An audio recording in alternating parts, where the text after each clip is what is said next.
je voudrais montrer que C, G, AD, ils appartiennent à un même cercle. Bon, si je regarde bien, je vois que CGA, c'est un triangle rectangle, hein, en G. Donc CGA, ils appartiennent déjà à quel cercle? Au cercle de diamètre AC, c'est sûr ça.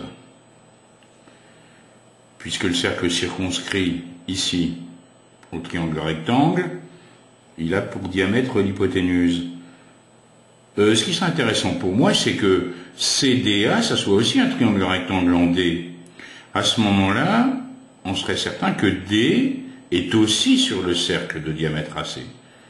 Donc, on va essayer de montrer en utilisant quoi? L'égalité de Pythagore, on a les distances ici. Montrons d'abord que CDA est un triangle rectangle. Le côté le plus long, c'est le côté AC. Il fait 17 cm. Alors qu'est-ce que on va écrire? On a AC au carré égale 17 au carré égale 17 au carré, ça me fait 289. D'autre part, qu'est-ce qu'on a? On fait la somme des carrés des deux autres côtés. On a AD carré plus CD carré, c'est égal à quoi? AD au carré, 8 au carré, plus 15 au carré. 8 au carré, plus 15 au carré,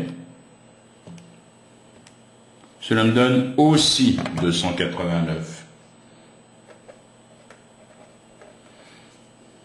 Donc, qu'est-ce que j'ai le droit d'écrire? Donc, AC au carré, c'est égal à AD carré plus CD carré. L'égalité de Pythagore est vérifiée. Donc, c'est gagné. Qu'est-ce qu'on a montré? Donc, qu'est-ce que j'ai le droit de dire? CDA est rectangle en D. Il est rectangle en D tout de suite.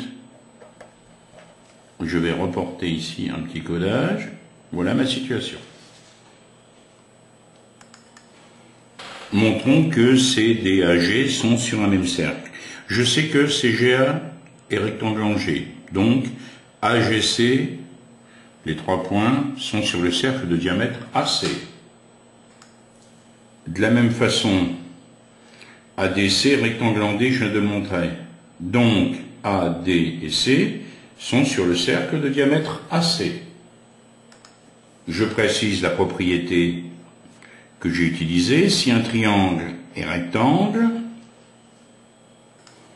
alors son cercle circonscrit a pour diamètre son hypoténuse. Donc j'ai montré que AGC, ils étaient sur le cercle de diamètre AC. ADC sont sur le cercle de diamètre AC également. Par suite, qu'est-ce que j'ai le droit de dire? Par suite, C, D, A, G sont sur le cercle de diamètre AC.